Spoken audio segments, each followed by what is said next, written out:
Hello friends, आप सभी का स्वागत है मेरे YouTube channel power plant genius में। आज हम फिर से एक नए टॉपिक के साथ हैं।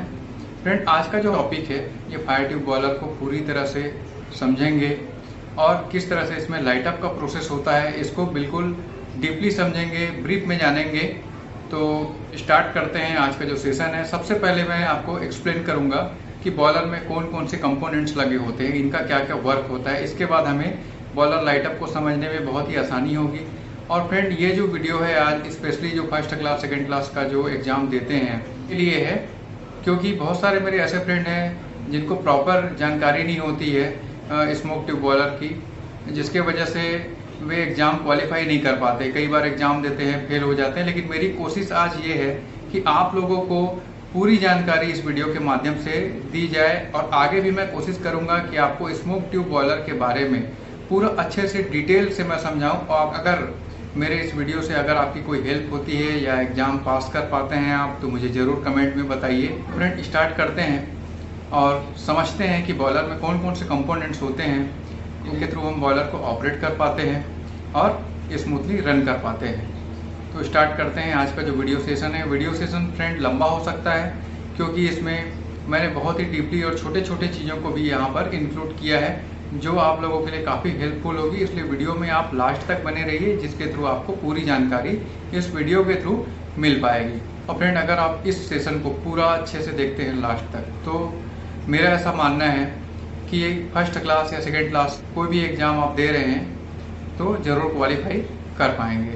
तो इसी उम्मीद के साथ स्टार्ट करते हैं आज का जो वीडियो सेशन है। फ्रेंड, आज मैं आपको जिस बॉयलर के बारे में एक्सप्लेनेशन दे रहा हूँ, ये 3 टन का बॉयलर है। 3 pass horizontal multi tubular husk firing boiler के बारे में मैं बता रहा हूँ आपको।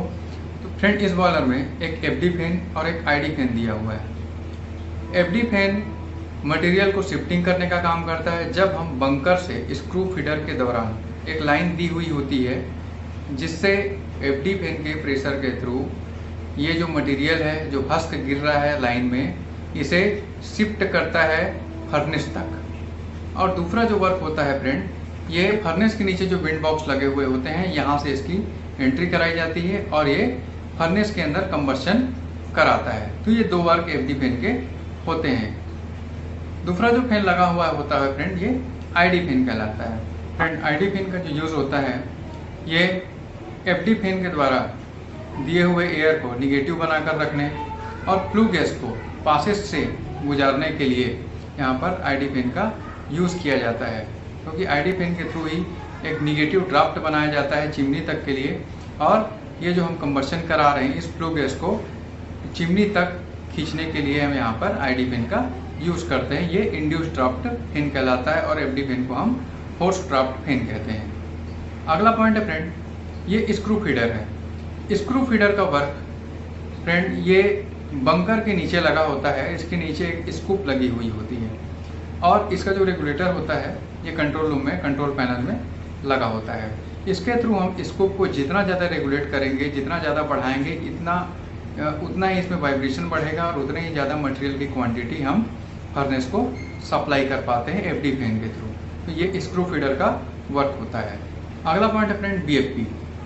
यहाँ पर 2 बीएफपी दिए हुए होते हैं जो कि सीधा ड्रम के सेल से कनेक्ट होता है और ये वाटर की आपूर्ति करने के लिए लगाया जाता है। मतलब जब बॉयलर जब रनिंग होता है उस कंडीशन पर, क्योंकि वाटर कम होता है और स्टीम में बदलता है और स्टीम प्रोसेस के लिए निकल जाता है, इस कंडीशन पर कंटिन्यू वाटर की सप्लाई के लिए यहाँ पर बीएफपी दिया हुआ होता है। और बीएफपी जैसे ही वाटर कम होता है तब स्टार्ट हो जाता है और वाटर जब सफिशिएंट आ जाता है ड्रम में तब बीएफपी बंद हो जाता है। तो 2 बीएफपी लगे होते हैं, क्योंकि अगर एक बीएफपी अगर इमरजेंसी कंडीशन पे स्टार्ट नहीं हुआ तो दूसरा ऑटो कमांड में स्टार्ट हो जाता है। अगला पॉइंट है फ्रेंड, मोबरी वाल। मोबरी वाल बहुत इंपॉर्टेंट होता है स्मोक ट्यूब बॉयलर में। मोबरी का वर्क होता है फ्रेंड, ये बीएफपी को कमांड करता है जब आपका drum level high, very low या लो के पॉइंट पर आता है। जब ये हाई पर आता है तब ये बीएफपी को कमांड करता है स्टॉप के लिए, तब बीएफपी स्टॉप हो जाता है। और जब ये लो का अलार्म आता है तब बीएफपी को स्टार्ट करता है। तो ये कुछ चीज़ें होती है फ्रेंड मोबरी में। मोबरी को मैं स्पेशली आपको समझाऊंगा बाद में कि मोबरी किस तरह से वर्क करता है। बहुत अच्छे से समझेंगे मोबरी को भी। तो फ्रेंड अब आगे बढ़ते हैं, सेफ्टी वाल्व को जानेंगे। फ्रेंड यहाँ पर 2 सेफ्टी वाल्व ड्रम के ऊपर मतलब सेल के टॉप में दिया होता है और एक सेफ्टी वाल्व एमएस लाइन पर दिया होता है। फ्रेंड यहाँ पर जो सेफ्टी वाल्व दिया होता है ये स्प्रिंग लोडेड सेफ्टी वाल्व दिया होता है। नेक्स्ट पॉइंट है फ्रेंड ब्लो डाउन। फ्रेंड अक्सर एग्जाम में पूछा जाता है कि आपके यहाँ कौन सा ब्लो डाउन का यूज़ किया जाता है। तो कई ऐसे मेरे फ्रेंड होते हैं जो बड़े यूनिट में काम कर रहे होते हैं, वो अक्सर आईबीडी का नाम ले लेते हैं। तो फ्रेंड यहाँ पर ये ध्यान रखना है कि कभी भी आप आईबीडी का नाम नहीं लेंगे। आईबीडी का नाम लेते ही एग्जामिनर आपको जान जाएगा कि आप बड़े यूनिट में काम करते हैं। तो फ्रेंड कुछ इस तरह के पॉइंट्स होते हैं जो मैं आपको नेक्स्ट वीडियो में क्लियरली समझाऊंगा कि कौन सी टॉपिक पर बात करनी है एग्जामिनर के सामने, कौन से टॉपिक पर बात नहीं करनी है, क्या बताना है क्या नहीं बताना है। मैं आपको स्पेशली इसके लिए एक वीडियो बनाऊंगा। इसके थ्रू आप बिल्कुल ही एग्जाम में क्वालिफाई कर पाएंगे। तो फ्रेंड यहाँ पर हमने ब्लो डाउन की बात की है। तो ब्लो डाउन में सीबीडी का हम यूज करते हैं यहाँ पर, और सीबीडी में जो वाल लगा होता है ये अक्सर पूछा जाता है एग्जाम में। तो जो सीबीडी के लिए वाल है ये रैक एंड पिनियन वाल कहलाता है फ्रेंड। अब अगला जो पॉइंट होता है फ्रेंड मेन होल। अक्सर मेन होल कितने लगे हैं ये भी क्वेश्चन में आपसे पूछा जाता है। तो फ्रेंड एक जो फ्रंट मेन होल होता है जहाँ से हम फायरिंग कराते हैं और फायरिंग को मॉनिटर करते हैं, ये बॉयलर के फ्रंट साइड में होता है।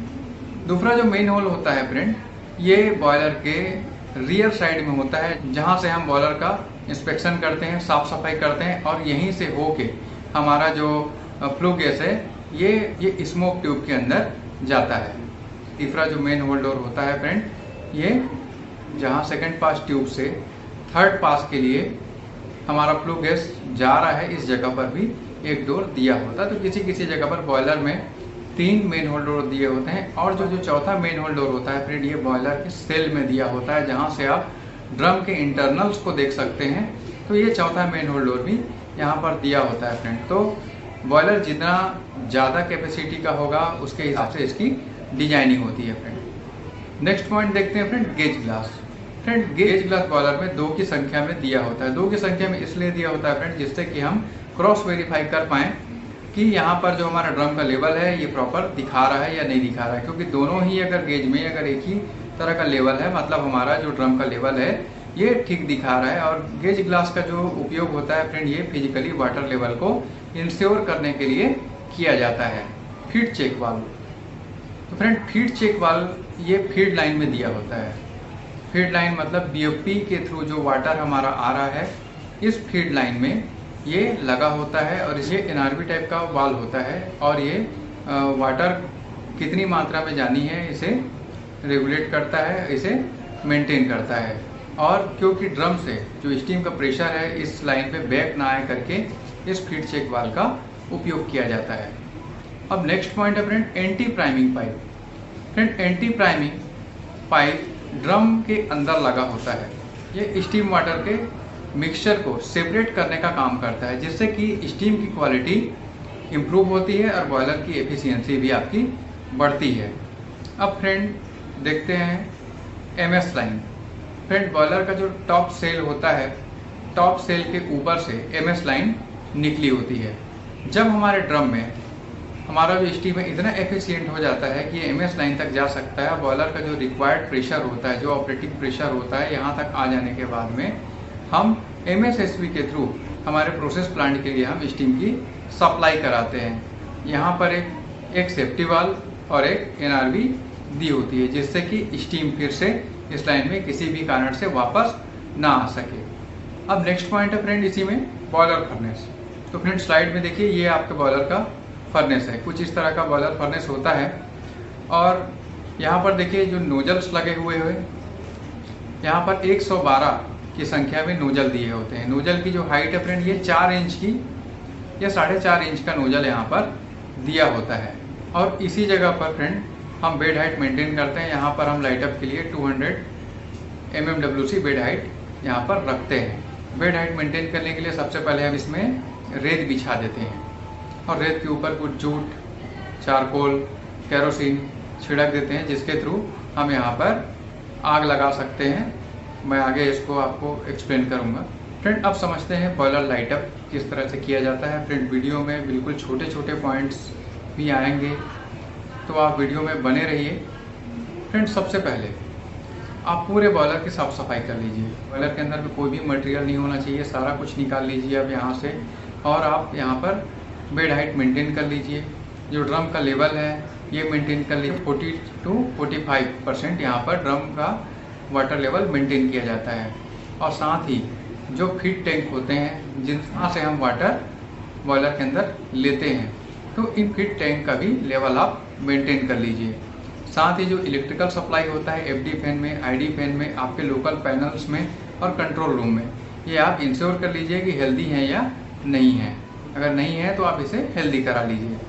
साथ ही प्रोसेस प्लांट के थ्रू ही हमारा जो हस्क है ये बंकर में आता है। तो फ्रेंड, हस्क का लेवल भी आप देख लीजिए कि बंकर में हस्क है या नहीं है, लेवल सही है या नहीं है।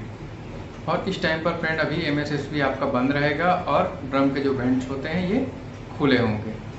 अब फर्नेस के अंदर में, क्योंकि हमने सारी चीज़ें इंस्पेक्शन कर ली थी, अब हम यहाँ पर बेड हाइट ले लेंगे 200 mmWC और इसके ऊपर कुछ चारकोल, कुछ कैरोसिन और कुछ बोरी के टुकड़े डाल देंगे और अब इसे आग लगा देंगे।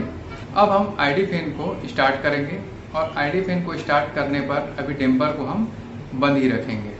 धीरे धीरे करके हम इसके डैम्पर को खोलेंगे।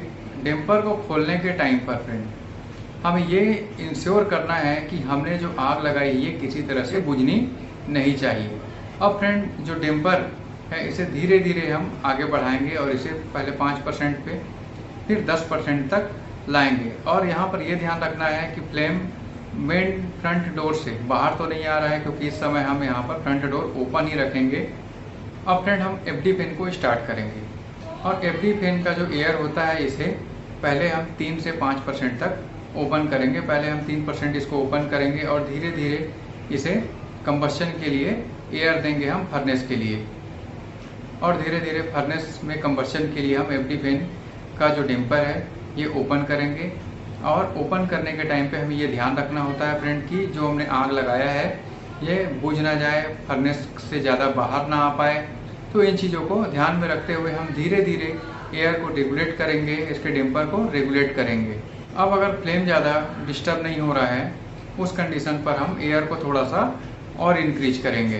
साथ ही फ्रेंड हम ड्रम के प्रेशर को भी बीच बीच में हमें ऑब्जर्वेशन में रखना है, क्योंकि 2.5 kg प्रेशर आने पर हमें वेंट को बंद भी करना होता है।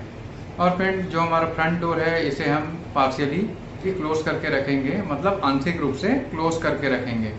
और जब हमारा फर्नेस का जो टेम्परेचर है ये 400 से 450 डिग्री जब आ जाए, तब एफडी फैन का जो एयर हमने चला के रखा हुआ है कंबस्शन के लिए, और इसी एयर के थ्रू ही हम यहाँ पर स्क्रू फीडर से हस्क फर्नेस तक पहुँचाने का वर्क भी करते हैं। तब यहाँ पर हम थोड़ा सा हस्क फायरिंग करेंगे।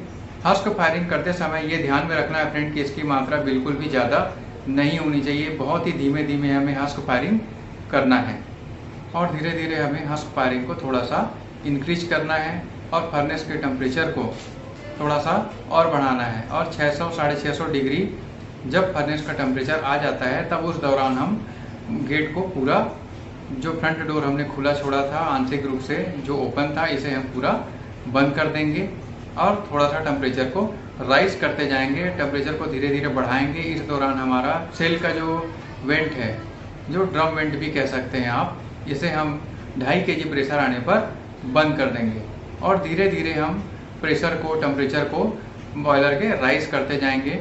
और साथ ही इस दौरान हम जो हमारा ब्लो डाउन दिया होता है CVD, जो मैंने आपको बताया, इसे धीरे धीरे आप हल्का हल्का ब्लो डाउन भी देंगे। ब्लो डाउन देकर बंद करेंगे, जिससे हमारा जो ड्रम का टेम्परेचर होता है ये जल्दी आता है।